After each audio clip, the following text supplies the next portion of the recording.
Hi, I'm Dr. Broussard with the Waggin Trained Veterinary Clinic, and in today's segment we're going to discuss what happens to or with your dog during an emergency visit at a veterinary clinic.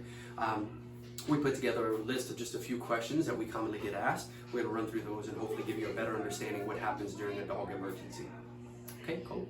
Dr. Broussard, what happens when my dog arrives at the hospital? Well, the very first thing, if you want to use the term triage your dog, but your dog will be assessed to see exactly what's going on. Vital signs will be checked. And so right away, we need to know just how critical this is.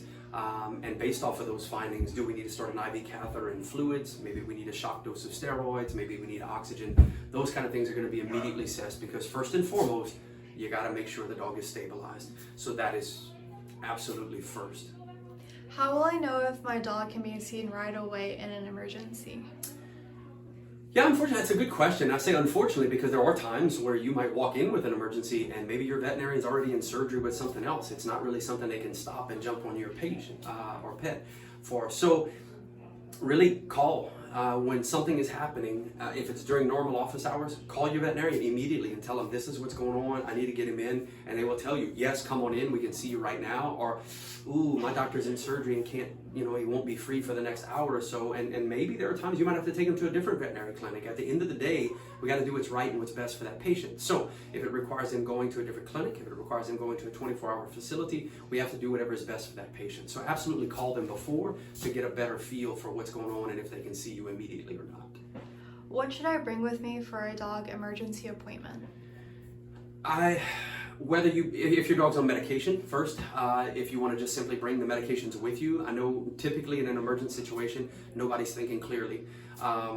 So if you're able to just grab the bottles and bring them with you, great. If you have a list, maybe you want to make a list and just keep it handy on the fridge or something like that. If you want to just grab a list, this is the medicines my dogs are on and what they're for, do that. Obviously, if it's your regular veterinarian, you may not even need that list of medications because they should have it.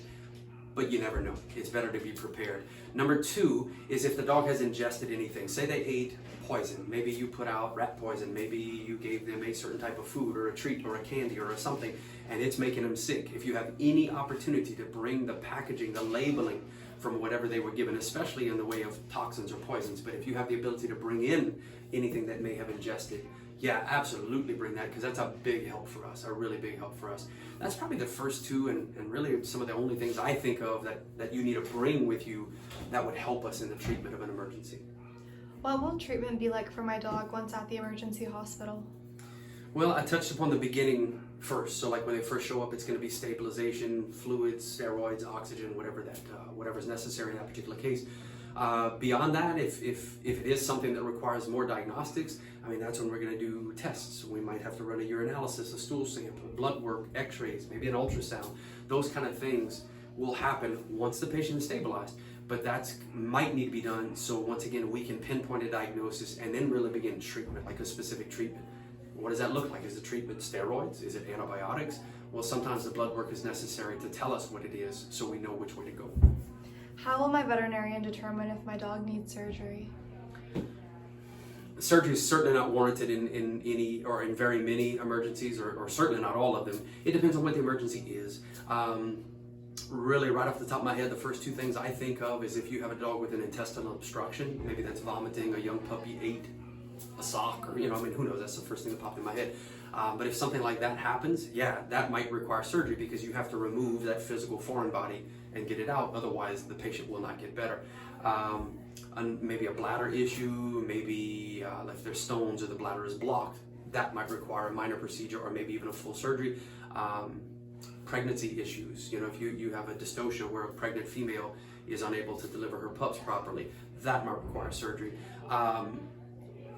But that is really about the only ones that I can think of on short notice. So again, surgery in the case of an anesthesia, or emergency, surgery in the case of an emergency, not unless it's really warranted, because the last thing that I want to do is put an animal that's already stressed and debilitated under anesthesia, but there are going to be some cases where surgery is the treatment or cure for that said emergency. So, and again, what I just said is not a comprehensive list, but that's just the ones that came to me off the top of my head. So I think that does it for today's segment, right? Yep. All right. Well, guys, if you have any more questions, reach out to us, call us, Facebook, come on by the office, and I'll try to help you any way I can. Thanks for tuning in. Bye-bye.